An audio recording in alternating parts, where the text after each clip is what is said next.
High student, computer education ক্লাসে তোমাদের welcome. আজকে আমি কম্পিউটার এডুকেশন ক্লাসে ক্লাস 1 কম্পিউটার ক্লাস 1 এই বিষয়টি নিয়ে এসেছি। তোমাদের আজকে কম্পিউটার পরিচিতি অর্থাৎ ইন্ট্রোডাকশন অফ কম্পিউটার। প্রথমত এই ইন্ট্রোডাকশন ক্লাসে আমি 4টে টপিক রাখছি। Number 1, what is computer or definition of computer. Number 2, inventor of computer বা কম্পিউটারের আবিষ্কারক। Number 3, advantage of computer and disadvantage of computer. Number 4, types of computer or classification of computer. এই 4টে বিষয় তোমাদের এই ক্লাসেই বলবো। দেখো, ভিডিওটা খুব ভালোভাবে দেখবে। তোমরা হয়তো ভাববে প্র্যাকটিক্যাল টপিকে আমরা গিয়ে কাজটা করব, কিন্তু তা না। প্র্যাকটিক্যাল করতে গেলে কিছু থিওরি পার্ট আছে যেগুলো তোমাদের জানতে হবে, তবে কম্পিউটারের বেসিক জিনিসটা তোমাদের সম্পূর্ণ শেখা হবে। তো কথা না বাড়িয়ে ভিডিওটাই আসা যাক। What is computer?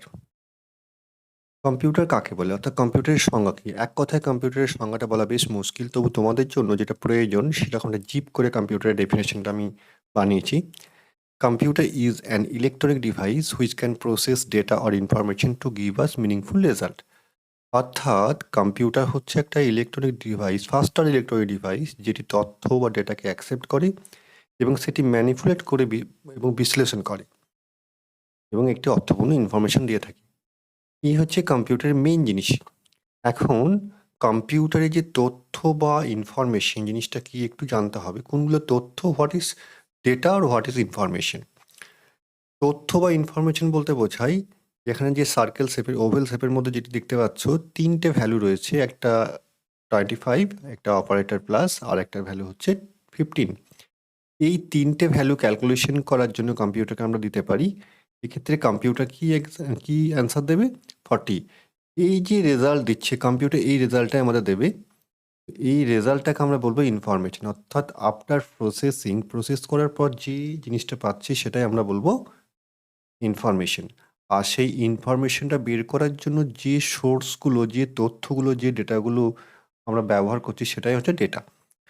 তো মোটামুটি ইনফরমেশন আর ডেটার ব্যাপারটা বোঝা গেল। পরের বিষয়টি হচ্ছে ইনভেন্টর অফ কম্পিউটার, কম্পিউটারের আবিষ্কারক। কম্পিউটার আবিষ্কারক বা ফাদার্স অফ কম্পিউটার বলতে আমরা বোঝাই চার্লস ব্যাবেজকে। ইনি ব্রিটেন বিজ্ঞানী ছিলেন, ব্রিটেন গণিতজ্ঞ ছিলেন। ইনি কম্পিউটারের আবিষ্কারক। ইনি কী করেছিলেন? ইনি একটা মেশিন তৈরি করেছিলেন যেখানে বেশ কিছু সংখ্যার যোগ ভাগ গুণ বিয়োগ এরকম কিছু সিম্পল ক্যালকুলেশন করা যেত। কিন্তু আজকের কম্পিউটার, এখানে শুধু কি ক্যালকুলেশন হচ্ছে? এখনকার ক্ষেত্রে কোন জায়গাতে কম্পিউটার ব্যবহার হয় না এটাই বলা মুশকিল। সমস্ত ক্ষেত্রে কম্পিউটারের ব্যবহার রয়েছে। তো আজকের কম্পিউটার তখনকার কম্পিউটার কিন্তু অনেকটা পার্থক্য রয়েছে। তবু কম্পিউটারের জনক হিসেবে আমরা চার্লস ব্যাবেজকেই চিনি, কারণ তিনি যে ডায়াগ্রাম বানিয়েছিলেন, তিনি যে মেশিনটি তৈরি করেছিলেন, সেই মেশিনের ফর্মুলাটাকে নিয়েই কিন্তু আজকের এই কম্পিউটার।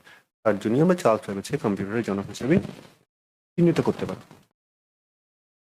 পরের যে পয়েন্টটি রয়েছে সেটি হচ্ছে advantage of computer or and disadvantage of computer. কম্পিউটারের সুবিধা অসুবিধা এখানে আমি পয়েন্ট ওয়াইজ দেখাবো। কম্পিউটারে বেশ কিছু সুবিধা রয়েছে এবং কিছু অসুবিধা আছে, অর্থাৎ অসুবিধার থেকে সুবিধার ভাগটাই বেশি, তার জন্যই আমরা কম্পিউটার ব্যবহার করছি। তবু অ্যাডভান্টেজ এবং ডিসঅ্যাডভান্টেজ দুটো বিষয়ই তোমাদের জানতে হবে। এখানে আমি অ্যাডভান্টেজগুলো পয়েন্ট ওয়াইজ দেখাচ্ছি। এখানে রিয়েল নাম্বার ওয়াইজ এখানে দেওয়া আছে। প্রথমত কম্পিউটারের ফার্স্ট অ্যাডভান্টেজ হচ্ছে স্পিড। কম্পিউটারের স্পিড বলতে কী বোঝায়? কম্পিউটার কত কিলোমিটার বেগে দৌড়ায় এটা কিন্তু কম্পিউটারের স্পিড নয়। কম্পিউটার কত দ্রুত প্রসেস করে, কত দ্রুত তথ্য অ্যাকসেপ্ট করে এবং সেটা প্রসেস করে আমাদের রেজাল্ট দেয়, এটা হচ্ছে কম্পিউটারের স্পিড। কম্পিউটারের স্পিড মাপার ইউনিটগুলো রয়েছে, এককগুলো রয়েছে, সেগুলো milli second, pico second, micro second, nano second, megahertz, gigahertz etcetera. এই সমস্ত একক দিয়ে কম্পিউটারের স্পিড মাপা হয়। সেকেন্ড যে পয়েন্টটি রয়েছে, লার্জ স্টোরেজ ক্যাপাসিটি, অর্থাৎ কম্পিউটারে হিউজ অ্যামাউন্ট ডেটা আমরা স্টোর করতে পারি। কম্পিউটারের যে স্টোরেজ রয়েছে সেটাকে আমরা প্রাইমারি মেমোরি এবং সেকেন্ডারি মেমোরি দুটো ভাগে ভাগ করতে পারি। এই বিষয়টা আমি মেমোরি পার্টে ডিটেলসে বলবো। আপাতত অ্যাডভান্টেজ হিসেবে আমি যেটা বলছি, লার্জ স্টোরেজ ক্যাপাসিটি বলতে কম্পিউটারের হার্ড ডিস্কে আমরা হিউজ অ্যামাউন্ট ডেটা স্টোর করে রাখতে পারি। এখানে একটা এক্সাম্পল আমি দেখাচ্ছি। ধরে নাও এই লেখাটা, এই টেক্সটটাকে আমি কম্পিউটারে ফাইল হিসেবে সেভ করতে চাইছি। ইকুয়াল টু কম্পিউটারের মেমোরি বা হার্ড ডিস্কের মধ্যে যেটুকু জায়গা দখল করে সেটা হচ্ছে 1 বাইট, ইকুয়াল টু 1 এগুলো 8 বিট, অর্থাৎ 8টা বিট দখল করে একটা ক্যারেক্টারের জন্য। এভাবে আমি যত টেক্সট বা নাম্বার এন্ট্রি করবো বা কোনো গ্রাফিক্স এন্ট্রি করবো সেটা বিট বাইট ওয়াইজ স্টোর হয়। অর্থাৎ এ নামে আমি কি টেক্সট এন্ট্রি করি সেটাকে স্টোর করি, তাহলে সেই ফাইলের সাইজ ক্যাপাসিটি হবে 1 বাইট। তো মোটামুটি 1 টিবি, 500 জিবি এরকম ক্যাপাসিটিওয়ালা এখন কম্পিউটার তোমরা পেয়ে যাবে বা হার্ড ডিস্ক পেয়ে যাবে, যেখানে আমরা হিউজ অ্যামাউন্ট এটাকে রাখতে পারি। এটা একটা অ্যাডভান্টেজ। পরের পয়েন্টে অ্যাকিউরেসি। কম্পিউটার অ্যাকিউরেট হিসাব দেয়, কম্পিউটার ভুল করে না। এটা কেমন জিনিস? অর্থাৎ আমরা যেরকম ডেটা ইনপুট করব কম্পিউটার সেইভাবে প্রসেস করে সেটাকে রেজাল্ট দেয়। অনেক সময় বলে থাকে কম্পিউটার ভুল হিসাব করছে, তা না। কম্পিউটারকে আমরা যেরকম ডেটা দেবো সেই হিসাবেই কম্পিউটার আউটপুট দেবে, অর্থাৎ অ্যাকিউরেট হিসাব দেয়। Next point multitasking. একসাথে আমি অনেকগুলো কাজ করতে পারি কম্পিউটারে। এমন জিনিস যে আমি কম্পিউটারে কাজ করতে করতে অনেকক্ষণ করছি, বোর হয়ে গেছি, আমি সেই জায়গাতে কম্পিউটারে একটা অডিও প্লেয়ারে কোনো অডিও বা কোনো গান, মিউজিক আমি প্লে করতে পারি, ব্যাকগ্রাউন্ডে চলছে। সেই মুহূর্তে আমি ফটোশপে এডিট করছি, সেই মুহূর্তে আমি ওয়ার্ডে টাইপ করছি। একসঙ্গেই আমি কয়েকটা অ্যাপ্লিকেশন রান করতে পারি। এই জন্য কম্পিউটারে মাল্টিটাস্কিং বেনিফিটটা রয়েছে। পরের পয়েন্ট হচ্ছে কনসিস্টেন্সি অফ কম্পিউটার। কম্পিউটার কখনো বিরক্ত হয় না। একটা কাজ তুমি বেশ কিছুবার দাও, সেম কাজটা কিন্তু নির্দ্বিধায় করে যাবে। নেক্সট পয়েন্ট আছে ডেটা সিকিউরিটি। কম্পিউটার ডেটা কখনো লস হয় না। যদি ঠিকঠাক তুমি ডেটা রাখতে পারো সিকিউরিটি দিয়ে, তো সেই ডেটাটা কখনোই লস হবার ভয় থাকে না। এই বিষয়গুলো মোটামুটি কম্পিউটার, এছাড়া অনেকগুলো বিষয় আছে, মেন মেন পয়েন্টগুলো আমি এখানে বললাম। এবারে আমি আসি ডিসঅ্যাডভান্টেজ অফ কম্পিউটার। প্রথম পয়েন্ট যেটি রয়েছে, নিড ফর অ্যান এনভায়রনমেন্ট। কম্পিউটারের একটা পরিবেশ দরকার। একটা ল্যাপটপ বা ডেস্কটপকে আমি একটা গ্রাউন্ডে, রোদ আছে, প্রচণ্ড রোদের গরমের মধ্যে আমি চালালাম, কিছুক্ষণ পর সেটা বন্ধ হয়ে যাবে। এই জন্য কম্পিউটারের জন্য একটা নির্দিষ্ট ঠান্ডা ঘর, পাওয়ার ব্যাকআপ, এইগুলো প্রয়োজন। কিন্তু মানুষের ব্রেন, এটা কম্পিউটারের সঙ্গে তুলনা করলে আমরা দেখতে পাই মানুষের ব্রেন যে কোনো পজিশনে কাজ করে। এই জায়গাতে কম্পিউটারের এটা একটা ডিসঅ্যাডভান্টেজ বলতে পারি। নেক্সট কি রয়েছে? Lack of intelligence. কম্পিউটারে কোনো বুদ্ধি নেই। অর্থাৎ কম্পিউটার ভালো পারপাসে ইউজ করে যাচ্ছে, খারাপ পারপাসে ইউজ করে। কম্পিউটার নিজস্ব কোনো বুদ্ধি থাকলে কম্পিউটার খারাপ কাজ করতো না। ল্যাক অফ ইন্টেলিজেন্স, এটা কম্পিউটার আর একটা ডিসঅ্যাডভান্টেজ। নেক্সট পয়েন্ট হচ্ছে ভাইরাস অ্যান্ড হ্যাকিং অ্যাটাক। অর্থাৎ এখন দেখতে পাচ্ছ বিভিন্ন ভাইরাস, বিভিন্ন হ্যাকিং হচ্ছে। এই ডিটেলস তোমরা চাইলে পরের ভিডিওগুলো দেখতে পারবে। তো আপাতত এটা ডিসঅ্যাডভান্টেজ। নেক্সট পয়েন্ট আছে অনলাইন সাইবার ক্রাইম। দেখতেই পাচ্ছ এখন বিভিন্ন ফ্রড হচ্ছে, তো সেই ফ্রডগুলোই কম্পিউটার ব্যবহার করেই হচ্ছে। পরের পয়েন্ট হচ্ছে হাই কস্ট। অর্থাৎ তুমি চাইলেই একটা কম্পিউটার ঝট করে কিনতে পারবে না। এই জন্য তোমাকে বেশ কিছু পয়সা জমা করতে হবে, তবেই তুমি সেই কম্পিউটারটা কিনতে পারবে। এটা একটা ডিসঅ্যাডভান্টেজ। Health problem.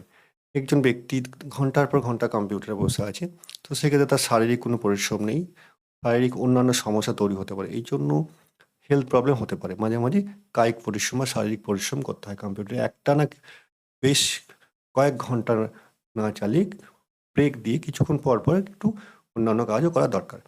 এরপরে যে পয়েন্টটি রয়েছে ক্লাসিফিকেশন অফ কম্পিউটার। কম্পিউটারের শ্রেণী বিভাগ। আমরা আমাদের যে কম্পিউটার ব্যবহার করব সেটি মাইক্রো কম্পিউটার, এখানে কিন্তু এই ভাগগুলোর মধ্যে আছে। এছাড়াও এই মাইক্রো কম্পিউটার ছাড়া বেশ কিছু কম্পিউটার রয়েছে, সেইগুলো সম্বন্ধে তোমাদের একটা ক্লিয়ার ধারণা থাকা প্রয়োজন। প্রথমত কম্পিউটারকে আমরা 3টে ভাগে ভাগ করছি। একটা analog computer, digital computer, hybrid computer. Digital কম্পিউটারে 4টে ভাগ: super computer, mainframe computer, mini computer, micro computer. এখন মাইক্রো কম্পিউটার নিয়ে আমরা ডিটেলস আলোচনা করব। তবু অ্যানালগ কম্পিউটার কী জিনিস? যে একটা রোগীর প্রকৃত হার্টের অবস্থাকে নির্ণয় করতে হবে, একটা গাড়ি কত স্পিডে যাচ্ছে, একটা রকেট কতটা উপরে উঠছে, এই যে গতিবেগ, উচ্চতা, তাপমাত্রা, এগুলো যে কম্পিউটার কাউন্ট করে, তা অ্যানালজি থেকে এসছে। এটি যে কোনো ভৌত রাশিকে মেপে কাউন্ট করে এবং আউটপুট দেয়। এ ধরনের ডিভাইস বা যে মেশিন, সেটাকে আমরা অ্যানালগ কম্পিউটার বলতে পারি। ডিজিটাল কম্পিউটার, যে কম্পিউটার সংখ্যা নিয়ে কাজ করে। 2 আর 1, এটি হচ্ছে কম্পিউটারের সংখ্যা, যেটা বাইনারি নাম্বার বলতে পারি। আমরা বাইনারি নাম্বারের ডিটেলস ক্লাস করব নাম্বারিং সিস্টেমে। তো এখন মনে রাখবে ডিজিটাল কম্পিউটার বলতে 0 আর 1কে নিয়ে যে কম্পিউটার কাজ করে সেটাকে আমরা ডিজিটাল কম্পিউটার বলতে পারি। কম্পিউটার বলতে কিন্তু আমরা ডিজিটাল কম্পিউটারকে বুঝি। নেক্সট কি আছে? Hybrid computer. এই দুটোর মিক্স। একটা বড় বড় নার্সিংহোমে দেখবে যে একটা রোগীর প্রকৃত হার্টের অবস্থা নির্ণয় করার জন্য রোগীর গায়ে কয়েকটি ডিভাইস লাগানো রয়েছে। এটা একটা মেশিনে ঢুকছে এবং এটা এনার্জি সিগন্যাল ক্যারি করছে টিক টিক করে।